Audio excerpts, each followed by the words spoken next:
Most people in the Netherlands have grown up with these images. A black-faced white person who scares and entertains small children this time of the year.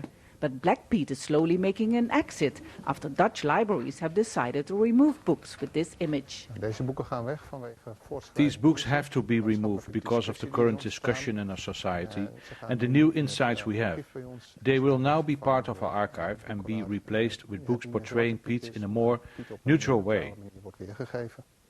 The removal of these books has led to such controversy and threats that library employees don't want to be interviewed on camera. This shows how deeply divided the Netherlands is about this disputed tradition. Increasingly, protests against Black Pete have turned violent, with supporters attacking opponents and police. Roberto Nefuani was threatened after supporters of Black Pete burst into his shop and shouted racist remarks. That night, his windows were smashed. Het is duidelijk dat ik slachtoffer ben, want ja, je ziet het. It is clear that I have become a victim, like you can see, and I have been a victim all my life of the tradition of Black Pete. I have no words. I think enough has been said. It's now time for change. People should wake up. A recent survey shows that a majority in the Netherlands want to stick with the traditional character of Black Pete.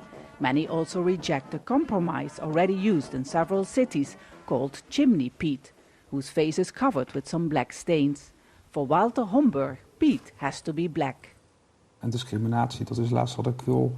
I don't want to discriminate against anyone. To me, Black Pete is a mysterious figure, not a person. It's a masquerade and not a skin color, so you can be unrecognizable on the street, and children see you as a fairy tale figure. For nearly 30 years he has transformed into Black Pete in the weeks before the Dutch Santa Claus celebration, reaching its peak on December 5th. Like most supporters, he says Black Pete is not a racist tradition. It's lack of awareness. It's lack of awareness because, yeah, white people don't get to decide what is racism. Racism is racism, and it doesn't matter what your intention are.